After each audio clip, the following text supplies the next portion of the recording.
it do? Welcome back to the channel, baby. Yeah. What it do, Half and J family. Welcome back to the channel, baby. Yes. It's your boy Half. And your girl Jay. And we back With another reaction video.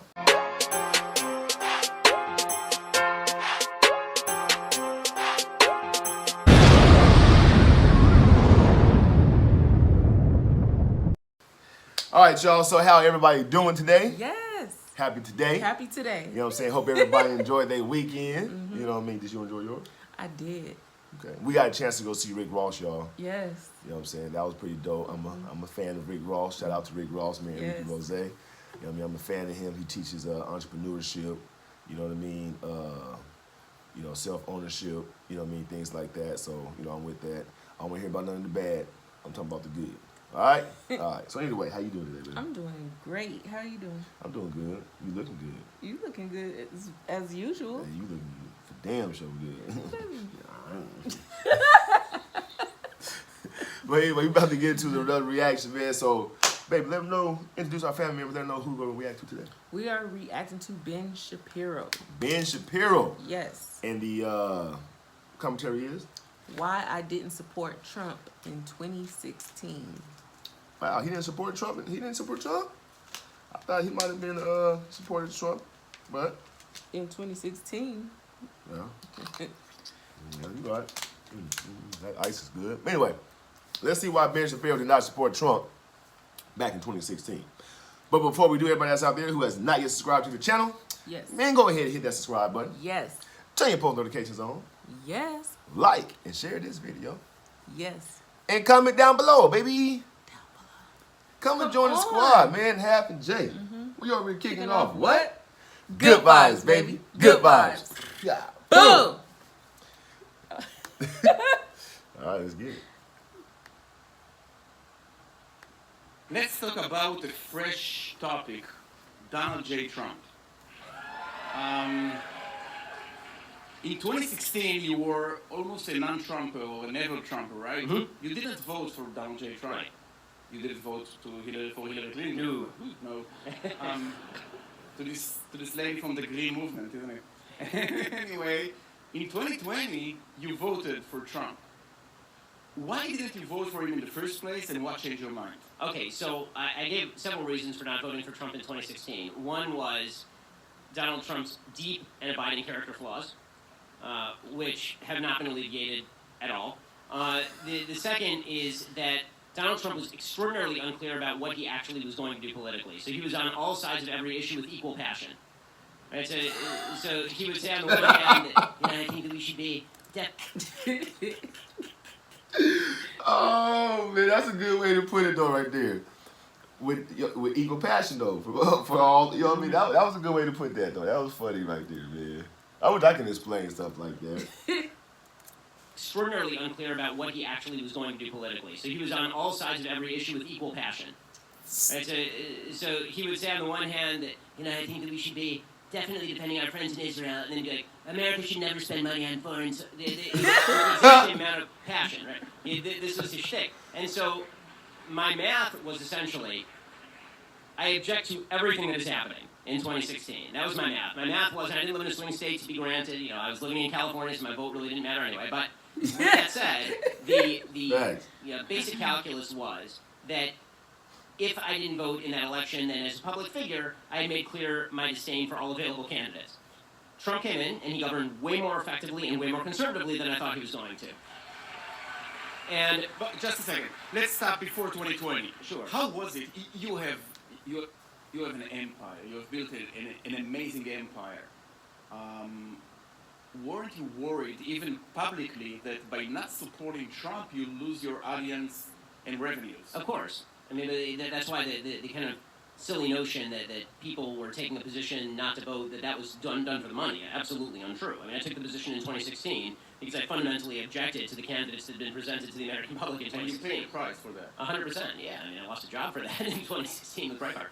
But the Damn, he lost his job? But we living in a free country? Hey. Damn.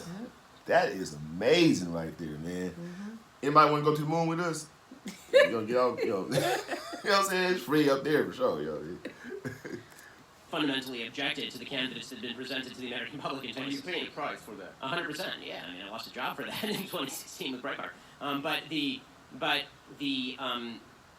That math changed. I mean, when the evidence changes, if you don't change your mind, then you're not doing your job.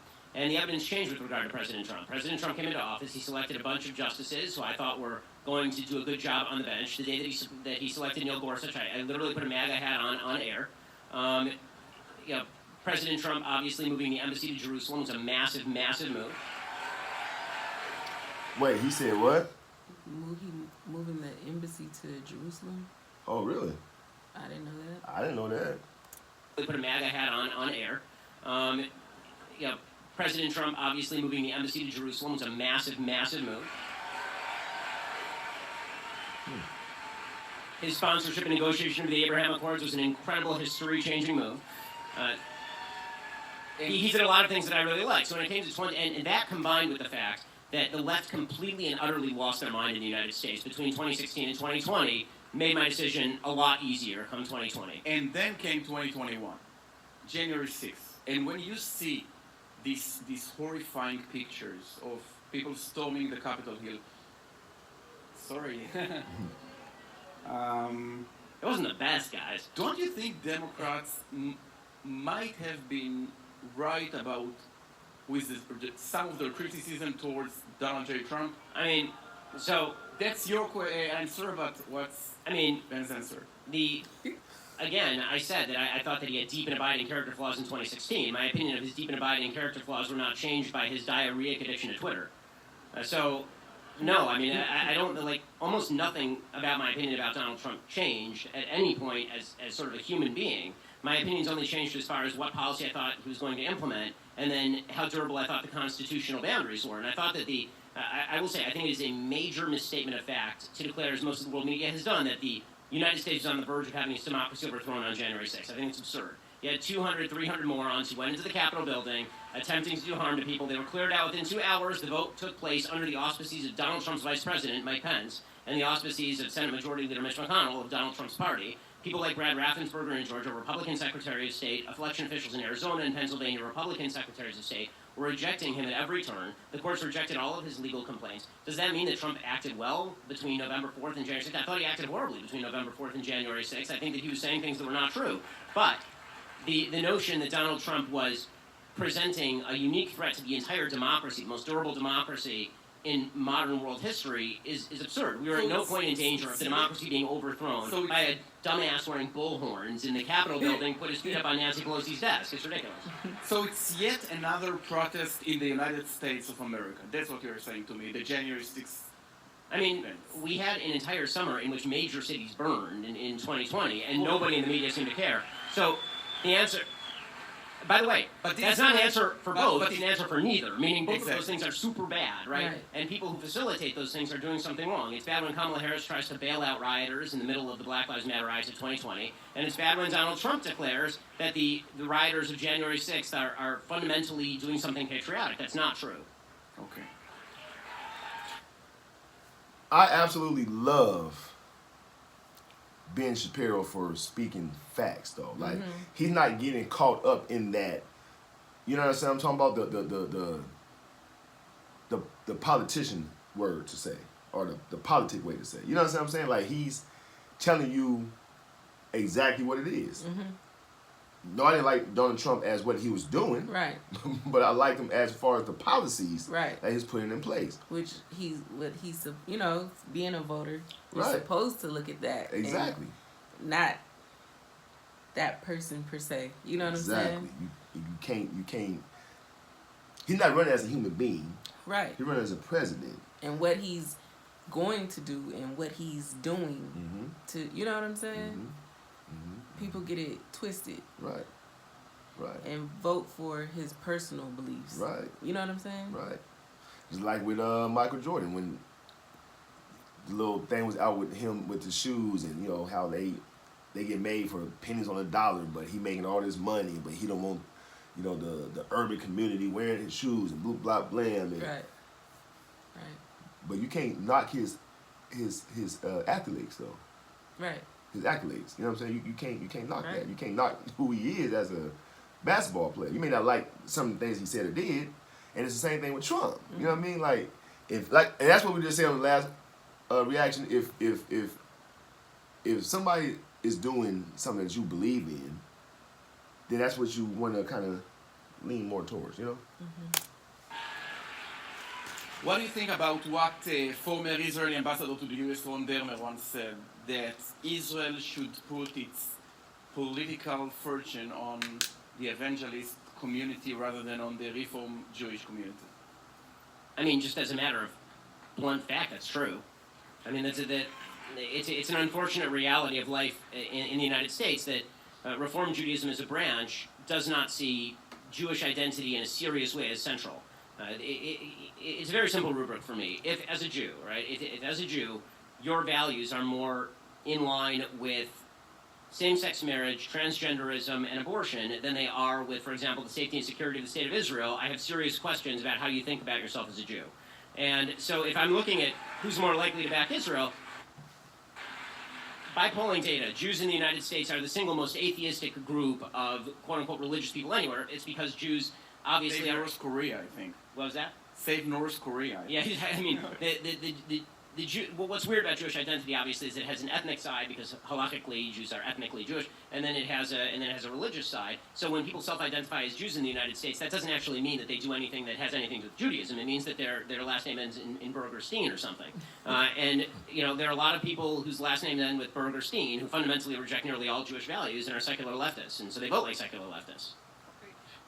We're approaching to the questions from the audience, but I have one last question from me. You quoted Hamilton, I think, so I want to quote the play Hamilton. Do you one day want to be part, or you want to be in the room where it happens? To be a candidate for a vice president, president?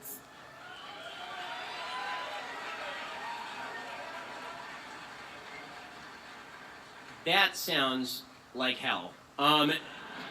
Number one, running for office is a garbage business. You have to ask a bunch of people that you don't care very much about for large sums of money in order to run a campaign in which you have to fib about your core positions. And then if you win, you have to hang out in Washington, D.C. with politicians. All of this sounds horrifying. My life is pretty wonderful. I get to spend nearly all my time with my family. I get to say what I want for a living, and I get to pay, and I'm paid richly for doing so. So I'll stick with that at least until... I'll stick with that at least until I'm 38 right now. I'll stick with that at least until I'm of the average age of our president, so that gives me like 7 or 8 decades. But I didn't hear a no. Okay. I hope you enjoyed that clip from the Ben Shapiro Show. See, Ben Shapiro, you guys, man, he's a logical thinker. You know, I'm a logical thinker myself. So, you know, again, I don't get caught up in the. You give me your opinion, baby. I'm always. Go ahead. You know? Say what you have to say. No, I was just gonna say I just like logical thinkers. I just like people who think with logic and not with, you know, like I said, emotion type of thing. Mm-hmm. You know what I'm saying? So it's like speak what the facts are. Mm-hmm. You know, don't talk about nothing else besides what the facts are. You know, yeah, he may be tweeting crazy and, you know, this, that, and third, but he's a human being like we all are. Mm-hmm. You know what I'm saying? Like a person for what their beliefs are in, if they're the same beliefs as yours. You know what I'm saying? If you believe in something, and again, so we're talking about presidents and all that, so if you believe in something and you got a president who's running, 2 presidents or candidates who's running, but you have no idea about A over here, president, versus B over here, but you want to vote for B just because he's a Democrat, or you want to vote for A just because they're a Republican, but you have no idea why that you're voting for them just because the simple fact they're a Republican or they're a Democrat. Right. You know what I'm saying? Not knowing what the policies are. Right. Have no clue. Yeah, have no clue. And I'm guilty myself back in the day when I was voting, when I had no clue about nothing. I was going in and just vote for Democrat. You know what I'm saying? At the time. I didn't care. Same here. You know what I mean? Because like I said, I didn't know. I was an educated I felt like neither party give a damn about me anyway as an We were individual. going by word of mouth. But yeah, word of mouth. So that's how I felt. So it's like I don't care who won. You know what I'm saying? Like it ain't gonna change my life. Right. Period. So Right. you know, but now that I'm older, you know, I look at policies. I look at now that I do. I'm not this past presidency. I wasn't, you know, all into it, but I started getting into it though. You know what I mean? So now when the next time come around, I can weigh my options out and be like, okay, well, this is what I want to do now. You feel me? Or this is what I want. You know what I'm saying? So what about yourself, baby? With what? With anything about what he was saying, or I mean, do you agree with? I mean, do you feel like he's you know, like a logical thinker, or do you feel like he's like? Oh yeah, you he's know, a very logical thinker. Yeah. You know, he does he studies, and Right. he, you know, he sees what before voting, he see what policies are in place, Right. and not just judging, you know, the person on their personal values. Right. He's judging based on what they can do for the world, Right. for every, you know, Right. for our country. Right. Okay. Let us know what you guys think about that Ben Shapiro, why he didn't vote. And matter of fact, y'all let us know in the comment section, do you guys agree with what he said about Donald Trump 2016 and, you know, so on and so on. Y'all let us know if you guys agree with that. Leave a comment down below. And again, thank you guys for tuning in, joining in, tapping in. Yes. We definitely appreciate you guys. Yes, we do. And let's jump through some shout outs. Okay, first shout out goes to Sarah K. What's up, Sarah K? Sarah K, shout out to you. Hope you enjoyed that Ben Shapiro. Yes. Let us know what your thoughts are about that. Leave your comment down below and come back and join us for some Come more. back, yes. Second shout out goes to Misty Spire. What's up, Misty Spire? Misty Spire, shout out to you, Misty. Hope you enjoyed that that reaction, Ben Shapiro. Comment down below. Let us know what your thoughts are about that. Thank you guys for tuning in. Yes. We love y'all. Yes, we do. And make sure you go out your way to have yourself a good day. Yes. You know what I'm saying? Yes. We out this day, man. Yes. Cheers. Peace.